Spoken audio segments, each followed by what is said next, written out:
All right, good morning, class. Welcome to week 13. That is right, week 13 of your Cultural Heritage Class 9410. As always, I am your professor, Dr. Jace K. Austin.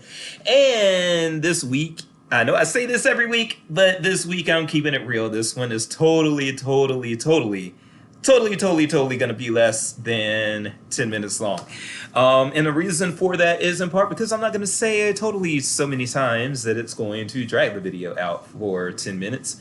But this week we do have the interview with Dr. Alexandria Russell. So we've already got video multimedia content, and this is the women's module. So maybe as a dude, I should be not talking but so much this week and allowing you all to focus on the other content.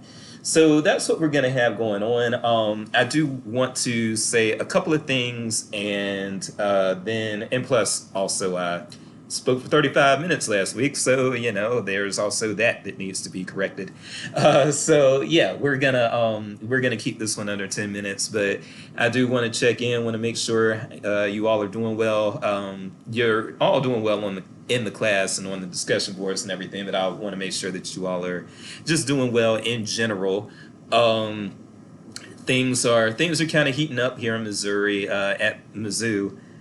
We've got a controversy. If you go on Twitter and put in Mizzou as your search term in the search box, you're going to see the controversy that's going on right now. And really, when it comes to funding the social justice centers on campus and adequately staffing them, they're a key demographic that stands to lose if the right decisions are not made here are going to be women students on campus and everything. And so that's worrying, that's concerning.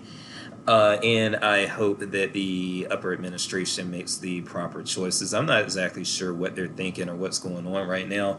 But I've been quite mystified by a lot of things that have happened, not just at this institution, but at a lot of institutions since I got into higher ed. And this is just a continuation of that. But I am not going to sully the mood other than to say that, yes, what's going on, again, it's going to have potentially a profound impact on our women students here at campus. And so I hope that the proper and right decisions are going to be made.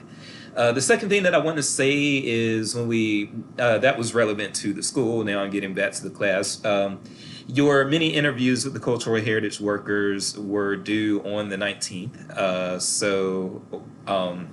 Those should be turned in, they should be posted. And what I want you all to do now, in addition to this week's module, and it doesn't have to be this week, and in fact, next week's reading for the food cultural heritage unit is going to be pretty light reading. So if you don't get to this until next week, then that's fine. But what I want you all to do is to make sure that you check out the mini interviews that your classmates did, because yes, the reason that was done was for vocational guidance, and I do want you all to get some ideas of other heritage work that might be out there and how you would work your ways into that other type of heritage work. So keep that in mind. I believe that I've got them all in, but I have not put in the grades yet, but the grades will definitely be coming in during this week, as will the grades for your second paper, your four heritages papers. So you've got that going on. And when it comes to the content of this week, the Women in Cultural Heritage module, for one thing, and I hate that this may even come off as a labor burden shift, but just to tell it like it is, there's, as somebody who can recognize when people may or may not lack perspective of what certain demographics of other people go through. I do just want to say that I knew that there was a need for a Women in Cultural Heritage module, but there's also, I do want to, because I'm hoping to continue teaching this class into the future, and I do want to have that module improved, like all modules. I've done adjustments to quite a few of the modules from when I first taught this course in the spring of 2020. This is actually a new module. I did not have this in the first iteration of the course, but I felt it was needed. And so while this may seem like a labor burden shift, what I would like is, especially, and it can be in the discussion post, and or it can be, if you're more comfortable, it can be in your student evaluations for my teaching evaluations. But I would just like some feedback on how to improve this module, what concerns I did not account for when it came to putting this module together. And if you've come across some readings or do come across some readings that should be considered for the module, then by all means, please let me know so that I can improve this module and keep steadily improving it as I teach this course in the future.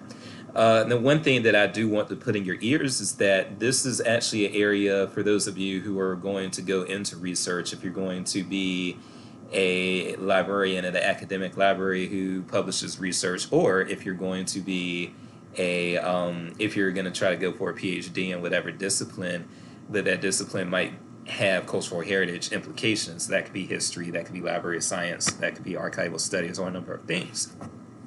One thing that's very much needed is that we do need more scholarship and more publishing in this area of what's going on with women in cultural heritage, women in memorializing, women in commemoration, women in job opportunities and representation in the cultural heritage sector. Because I was surprised, really when I did get the readings for this week as I was preparing the class, I thought it was just going to be easy to find a lot of readings that talk about the different concerns related to women and cultural heritage. And then I found out that that was explicitly not the case. There's not a lot written. There's not a lot published. I shouldn't say there's not a lot written. Maybe there's some stuff that's written but self-published and everything, but there's certainly not a lot of peer-reviewed or scholarly articles. And then there was some magazine content, but there wasn't even a whole heck of a lot of magazine or newspaper content. And so I would say that this could be stuff that very much could be the focus of an entire researcher's research agenda. I think it could happen. So if you are planning to do research in your next job, then this could be an area that you can publish in. And by all means, if that's the case, then by all means, please pursue it. And please, you can build your reputation off this. I really do think you can, because there's such a lack in this area of publishing or of content. So that needs to be rectified. And it would be great if one of my graduates and one of our graduates here from the zoo is very strong in righting this previous wrong. That would be good. I don't know what other adjective to use. I would just say that would be good. So just know that publishing is needed in this area, and so it's a ripe area to publish in once you go on from the student role to the librarian role or the PhD role or the professor role or whatever you take on from here. Okay, and that's pretty much going to do it right there. You all are doing awesome, and just keep on doing the work that you're doing. I do hope I've already seen two discussion board posts for this week. Well, three actually, but three from two different students, and so that's very encouraging. And I like what I've seen so far, and I do hope that you enjoy this week's readings and that they're thought provoking, and especially Dr. Russell. She's amazing. I hate that we didn't get to hear from Dr. Steph Benjamin, but as far as the sync session is concerned, but I think that Dr. Russell is a pre-recorded video. She does a fantastic job of, highlighting some concerns and some things that need to be thought of in this area. So that's going to do it for me. You all have been a magnificent class, and I'm actually getting a little sad that we're going to wrap up in about 3 weeks, but that's what it is. I can't keep you forever. As always, this is Dr. Jace. Peace and grace, and I'm out.